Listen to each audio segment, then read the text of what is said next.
Welcome on in, guys. It's Tobin here with you. Thanks for checking out the channel. Please subscribe. That'd be great. Appreciate you stopping by. Let's get into some stuff here, man. So the Miami Heat, they made a roster move today, kind of. Zyon Pullin has agreed to an Exhibit 10 contract. For everybody who saw this is essentially just a training camp invite. You could switch two ways. Let's say somebody stinks up the joint. Maybe for whatever reason, Keyshawn Johnson stinks at training camp. Zyon Pullin greatly outplays him. Keyshawn was just a summer league wonder, so he gets the chance to come in there. It's the same thing that's with Isaiah Stevens, who obviously had a really great summer league. They did not find the pressure or need to sign him to anything else because he was already locked into coming to their camp. So for Pullin, he gets to do the same thing. Now, remember, he had a two-way deal and then lost it, essentially. That went to Josh Christopher, who was the Summer League Final MVP. Had a great Summer League. Deserved one of the two-way deals. He got one of the two-way deals. But Zyon Pullin is obviously a guy that the Miami Heat organization likes a lot. And this really puts the inroads on, hey, bring him in. If this doesn't go, even if he doesn't win a roster spot by some miracle, sets him up for Sioux Falls. He's going to be with Coach Bisaccio again, and you have some through line there. So that's what essentially this is. He didn't play poorly in Summer League. I would just say inconsistent and definitely did not blow the doors off like the other ones did, right? So, you look at the Josh Christophers, the Keyshawn Johnsons, Pellas, the Kel'el Wares, which, by the way, this Kel'el Ware, have you guys seen this guy's cat? I assume this is his cat, but he, boots on the gram, and the Heat rookie, I'm like, look at this cat. He's got this cat, puts the Kryptonian symbol with him. I don't know if his name is a Kryptonian. That'd be kind of cool. But something about this cat. He looks like he means business. This cat looks like he knows your secrets and knows your soul. A lot of people don't trust cats. I have a cat. His name is Senor Gato. And he kind of can give me the side eye like this sometimes. But when this cat looks like he's looking at Kel'el Ware like he wants no part of his business of whatever he's got going on. But anyway, I was like, people post, like Kevin Love, he posts his dog all the time. I'm like, adorable dog. Kel'el Ware posts this cat one time. I'm like, why am I hypnotized by this cat? Why am I looking at him? Why is he staring into my soul? Why don't I trust this creature? It's quite the cat. I don't know what the hell's going on there, man. Anyway, he's not going to have to worry about a roster spot. Kel'el Ware is set. And for Zyon Pullin, again, this brings him into the fold. It's not earth-shattering news, but it was interesting the way the Heat put it out there. It was like, they had signed Zyon Pullin. They did not release the terms of the contracts. Everybody was a little confused. Don't be confused. When I saw it, I was like, it's a camp invite. Meanwhile, Team USA will be back in action 3:30 tomorrow against Brazil. If you're looking to watch a little Bam Adebayo in your life, I got to tell you, man, it has been really cool seeing Bam get the shine that he has on social media. He is running social media accounts for websites. He's got the Bamante hoodie on today, which of course is a harken back to JaVale McGee, who wanted to know what Bam was short for. And the legend lives on. Bamante, the legend lives on, but he has caught a snoring Kevin Durant. What looks like either a bus or a shuttle to wherever Team USA is going, and it is a delight and a wonder. That's why he was number one on the recruitment list. But I was reading Ira Winderman's article today in the Sun Sentinel.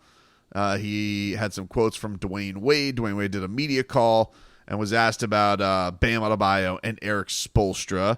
And the great Dwyane Wade, the GOAT, he had this. He said, quote, Spo said that Bam's role on this team is similar to mine. You're coming in off the bench, and your role can change every night. That's how valuable Bam has been, playing his role very well. Wade said during his media call, He has utilized Spo as a resource during the game. I reached out to Coach Spo just to get tidbits here and there and understanding. And after practice, he normally works with Bam, then Devin Booker, and then Kevin Durant. And the list goes on and on. The list does go on and on. Does it not, DWade? It does go on and on. I mean, what a list. What a list. DWade has been doing a great job on the broadcast, by the way, as an aside. I've had a great fun. And I have thought this. I have said that, it is great, all of the tutelage and the wise words that Bam Adebayo has gotten from his big brother, his mentor in Udonis Haslem. But it is cool that he has been getting these this extra time with Dwyane Wade. Because, Dwyane Wade, obviously, long time, face of the franchise for the Miami Heat. And Bam Adebayo, long-standing relationship with him, his rook. And I think it's interesting, having that kind of person to lean on for what it is like carrying the torch of being a face of a franchise.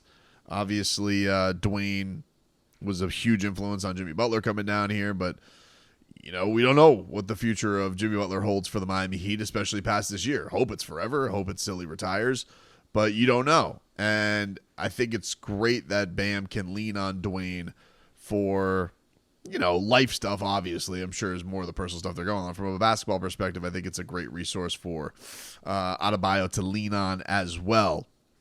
So I think that's pretty cool. I think that's pretty cool that DWade is around for all this and that you have this contingent of Heat royalty all there. And it's pretty cool. As another side, stuff that's going on around the NBA that's kind of Heat adjacent. This is a story that is always going to be interesting whenever the Blazers are in because we're going to keep tabs on how bad Joe Cronin screwed the pooch. And in the world of NBA Central trade rumors, this was a report that came from Brett Siegel, national reporter for Clutch Sports. Not a guy I hear too much from, but let's just have fun with it anyway. And he said, quote, "At some point, the Blazers and Ayton are expected to part ways," sources said. "Yet the former overall first pick doesn't command a market at this time." Well, yeah, that's the thing. They looked upon him as like this blue chip trade asset that they got.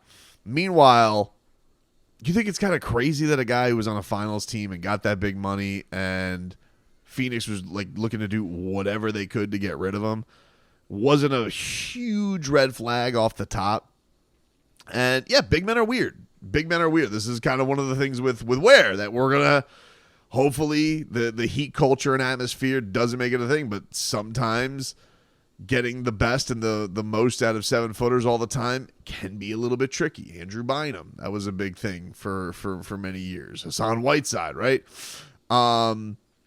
So you see this story, and you can only just laugh at Joe Cronin because don't settle. Don't settle, Joe. You look, just that's what you had to tell yourself. And I also enjoyed today that Scoot Henderson apparently is signed with Clutch, which in your second year, you're already changing agents. Feels like, how do I get out of here? Nobody's better than Scoot. That's my Joe Cronin. I think it's pretty spot on if you would hear his press conference. Nobody's better than Scoot. It's my only line, though. So there's that. And then tomorrow, I'm recording this 9 p.m. Eastern on Monday the 5th. Tomorrow's the 6th. Interesting day in the world of Lauri Markkanen because if he signs his extension tomorrow, he can be traded. He could not sign his extension, and he could be traded. But if he signs his extension any day but tomorrow, if he signs it on August 7th, Lauri Markkanen cannot be traded in this season. And the last time we had heard, there were a lot of fodder reports. He did not want to leave Utah. I had found the Lauri Markkanen thing from the first time it was thrown up in the ether. I feel like I did that back in like the Georgia mountains. I did that a video about that. I was telling you, very skeptical about the Lauri Markkanen thing and the way that it breaks down. There was a report from Jake Fisher of Yahoo Sports that says after a summer of rife with trade speculation. Utah Jazz forward Lauri Markkanen becomes eligible to sign a lengthy, lucrative extension with the Jazz on Tuesday. There are plenty of particulars worth examining regarding Markkanen's earning potential in a new contract, but the most integral aspect of the negotiations between Markkanen's representation and the Jazz front office, perhaps the most critical element of Utah's overall team build, is simply what date Markkanen puts pen to paper. Utah has every incentive to lavish Markkanen with a long-term offer this week, or the Jazz could risk permitting the 27-year-old to play out the final year of his current deal and test the open market next summer. I would find it pretty surprising that Lauri Markkanen on the team, without knowing what team he's going to go to, that he would pass up a deal to do something else. I don't know what his kickers are that would make it like an uber max.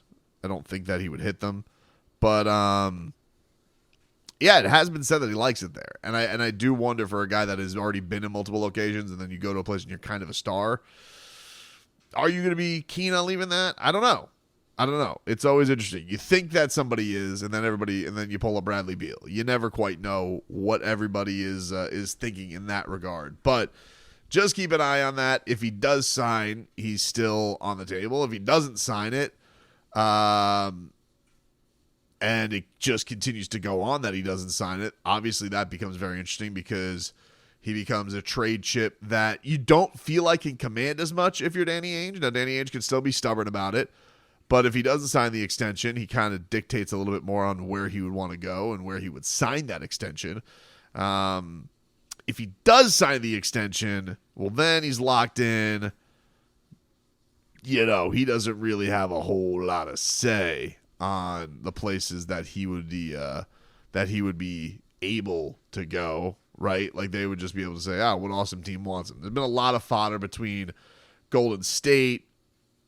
They don't want to give up a lot of their young guys, Podziemski, and, so maybe a Heat door opens up if he doesn't sign it. I would say if he does sign it, I would find it pretty unlikely, but just keep an eye on it. I know it's been a name that Heat fans have been kicking around and have looked at